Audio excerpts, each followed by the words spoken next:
रामपुर की पहचान क्या होनी चाहिए थी और क्या है?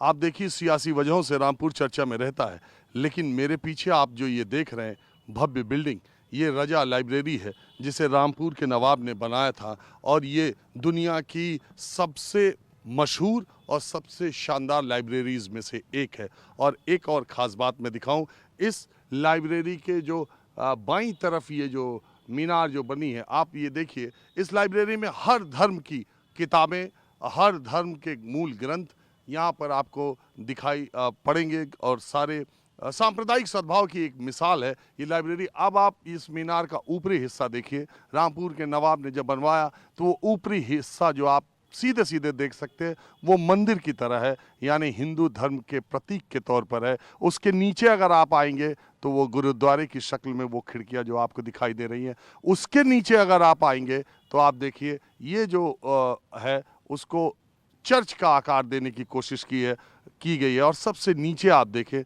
तो ये मस्जिद की आकार देने की कोशिश की है। सारे धर्मों के मेल जोल का जो यहाँ पर प्रभाव है राजा लाइब्रेरी में, या जो किताबें हैं, जो यहाँ पर चीज़ें हैं, उसको अगर देखा जाए तो। लेकिन हुआ ये कि हिंदुस्तान की आज़ादी के बाद रामपुर के नवाबों ने राजनीति में कदम रख दिया और वो लगातार लोकसभा और विधानसभा जाते रहे। लेकिन एक शख्स जो समाजवादी विचारधारा का था, यहाँ से पढ़ने के लिए साधारण परिवार का अलीगढ़ की मुस्लिम यूनिवर्सिटी में गया, वहाँ के छात्र संघ का चुनाव लड़ा, लौट करके आया, समाजवादी विचारों से ओतप्रोत था। उसने नवाब के खिलाफ एक सियासी लड़ाई छेड़ दी और पिछले 40 सालों से वो रामपुर का सियासी नवाब बन बैठा है। तो सवाल ये उठता है कि अब आजम खान और अब्दुल्ला आजम की सदस्यता रद्द होने के बाद, क्योंकि कानून के मुताबिक अगर आपको सज़ा 2 साल से ज़्यादा की होती है तो न सिर्फ आपकी सदस्यता रद्द होगी बल्कि अगले 6 साल तक आप चुनाव भी नहीं लड़ सकते। तो आजम खान अगले 6 साल तक चुनाव नहीं लड़ सकते,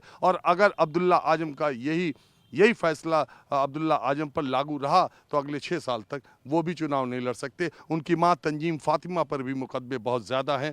तो अब माना ये जा रहा है कि अब आजम खान का जो सियासी वारिस होगा या उनका ख़ानदान का सियासी भविष्य क्या होगा, इस पर एक बड़ा निशान है। अब उनकी आजम खान के 2 बेटे हैं, बड़े बेटे सियासत में कोई दिलचस्पी नहीं रखते, बहू है, अब उनको उतारने की कोशिश होगी या क्या करेंगे ये तो आजम खान अच्छी तरह से जाने।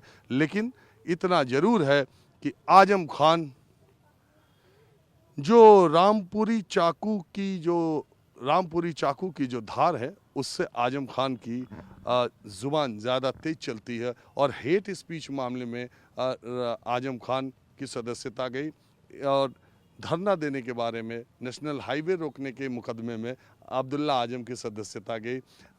एक बार आजम खान ने एक चुनावी रैली में कहा था, ये कलेक्टर फलेक्टर से घबराने की ज़रूरत नहीं है, ये तनख्वाहियाँ हैं, हमारी सरकार आएगी तो इनसे जूते पॉलिश करवाएंगे।